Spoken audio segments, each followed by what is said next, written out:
Brady couldn't handle the boredom of retirement for 2 months. This dude, 40 days after the greatest player in the history of the NFL announced that he was retiring after 22 seasons, he decided just on a whim, on a random Sunday on Twitter, he is coming back for a 23rd season.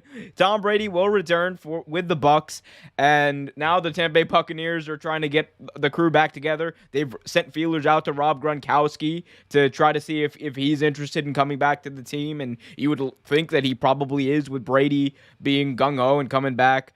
Andrew, 40 days. He couldn't even wait 40 days. This isn't even like a Brett Favre thing, where Brett Favre, he would retire, but he would do it just so he didn't have to play or so he wouldn't have to go to training camp. Brady did it like before the season even officially started. He said, okay, let's get my guys a head start on free agency. What do you think about this decision, Andrew? What might have brought Brady to this decision to return after 40 days? Well, number one, I think he got bored. I think he was sitting up there like, yeah, this after shit ain't for me. He was probably, I don't know. People keep talking about how he was at that soccer game where Ronaldo went and had the hat trick. He probably had some beer spilled on him, and he was like, yeah, fuck this. It could have been that. I mean, maybe he just, I guess football is just like, dude, you have to be like, to be as good and as legendary as this man has become, you got to be a psycho when it comes to this game. And I think he is that much like so in tune with football, and he loves football so much, like in a psychotic way, that he's like, bro, I can't, I have to be on the fucking field. Like I have to be.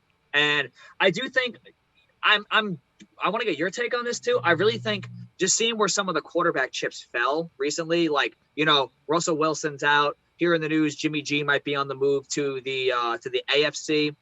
Yes, Aaron Rodgers did come back, but just looking at the status of that division right now, Carolina is Carolina.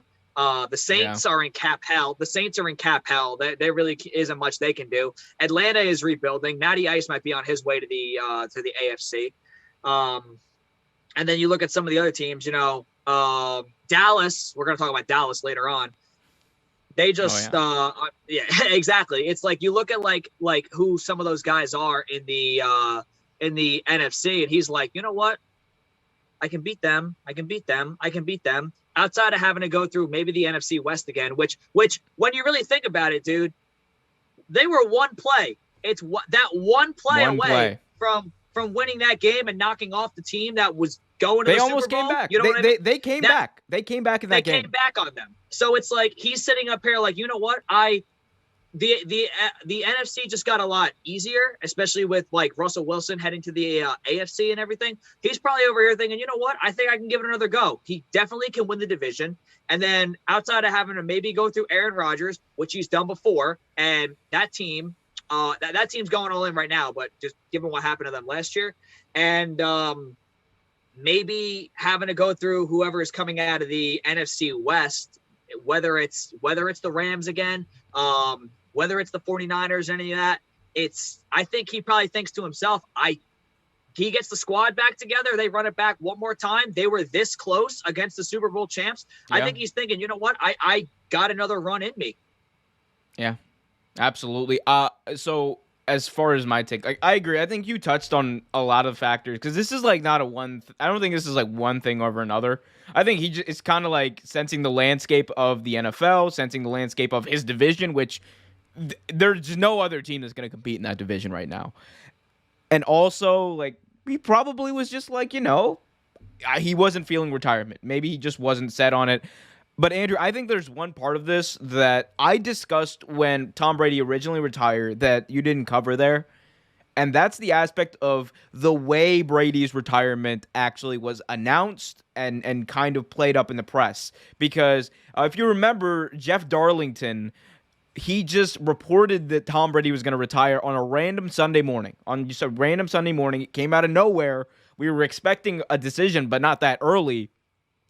It came out, and immediately there were reports from Brady's camp denying it, and also other reports saying that Brady was pissed, absolutely pissed about the way that it was reported, because you could say that, maybe it forced him to make a decision early. Maybe he was put in a position where he felt like he had to retire, and even though maybe he was leaning that way, and then that just didn't sit well with him. I think that definitely played into this. I think Brady, there's part of Brady that's such a competitor. Like, we know he's the Bobby Boucher of the NFL because he likes to look over on the other sideline, look over on the other team, and find a reason to be competitive. And I think this is just that. I think he looked at Adam Schefter, he looked at Jeff Darlington, the people who basically just released to the world that he was retiring before he had actually retired, and said, I'm gonna not only prove you wrong, but I'm gonna take a shot at your credibility while I do it. So I think that's definitely playing a part into this. I totally do. I think there's a part of him that resents the way it was handled, the fact that he wasn't able to retire on his own time, essentially, that it wasn't his narrative. He wasn't controlling the narrative. And one thing we know about Tom Brady, one thing we know about Michael Jordan, one thing we know about the greats, even LeBron, all the greats in all these big sports in America, they want to be the ones to control their narrative. They don't want anyone else to, because the second that happens, you hear a lot of people running their mouths about things they might not know. Hey everyone, we hope you liked this video. If you did, be sure to hit that like button, subscribe, and hit that notification bell so you get notified whenever a new video is released. Until next time, keep it real.